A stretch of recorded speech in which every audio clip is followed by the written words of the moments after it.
मैं अयोध्या नरेश दशरथ पुत्र एवं प्रभु श्री राम का अनुज लक्ष्मण महापंडित महाज्ञानी रावण को गुरु रूप में सादर प्रणाम करता हूं। आयुष्मान भव लक्ष्मण।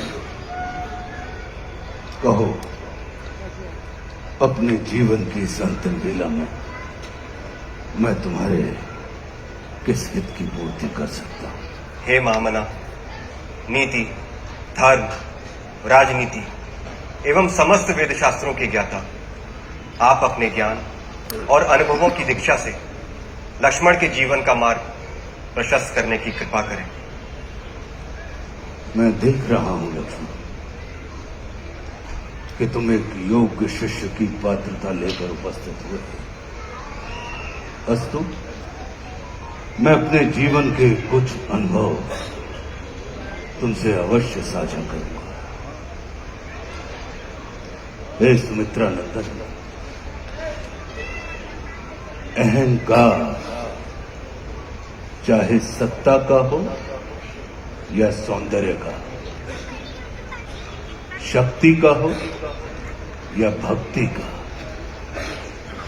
धन का हो या धर्म का, वो बड़े से बड़े विश्व विजेता को नष्ट कर देता है। इसका प्रत्यक्ष उदाहरण ये त्रिलोक विजेता, विद्या विशारद, महापंडित रावण है। अहंकार में तीनों गए, कुल, गौरव और वंश। ना मानो तो देख लो इस रावण का अंत। लक्ष्मण, रावण को अपने ज्ञान का अहंकार था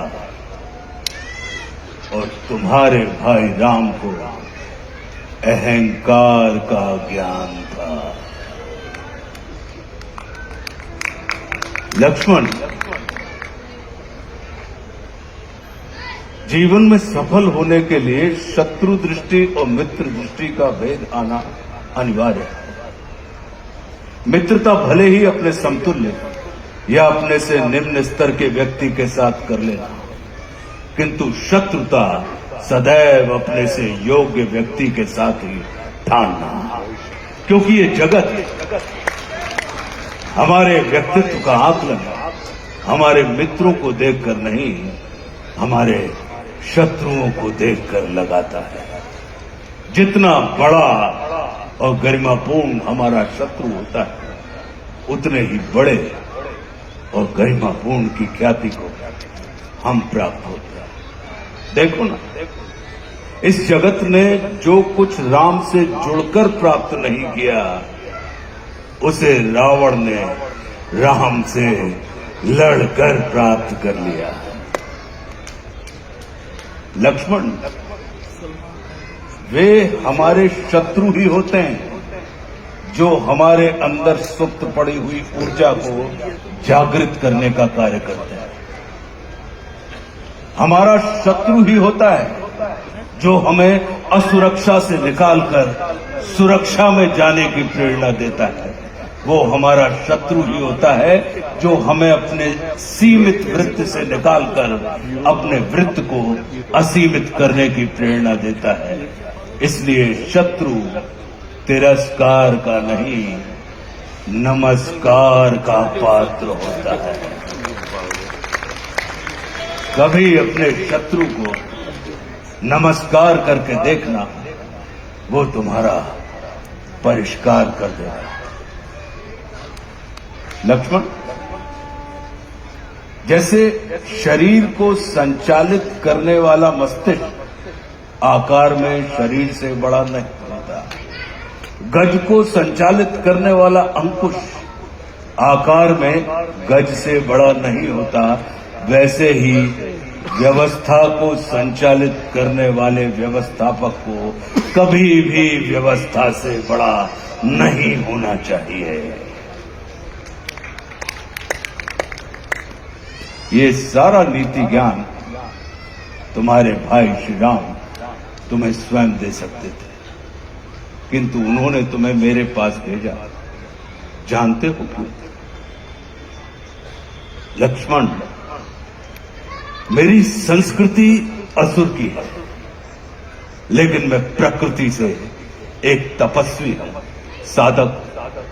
और किसी भी व्यक्ति को अपने अंतिम समय में अपनी संस्कृति के अनुसार नहीं, अपनी प्रकृति के अनुकूल कर्म करने चाहिए, तब उसे मृत्यु नहीं, मुक्ति प्राप्त होती है। और राम रावण को मारना नहीं, तारना चाहते हैं। तभी तो उन्होंने मेरे अंतिम समय में मेरी प्रकृति के अनुकूल उपदेशात्मक कर्म करवाकर मेरी मुक्ति के मार्ग को प्रशस्त कर दिया। आने वाले समय में ये जगत कहेगा कि त्रिलोक विजेता, विद्या विशारद, महापंडित रावण की पराजय का एकमात्र कारण है कि उसके पास लक्ष्मण जैसा भाई नहीं था। लेकिन इस जगत को ये स्मरण रखना चाहिए कि लक्ष्मण जैसा भाई प्राप्त करने के लिए व्यक्ति को रावण नहीं, स्वयं राम बनना पड़ता है। सदैव अपने भाई राम के अनुगामी रहना।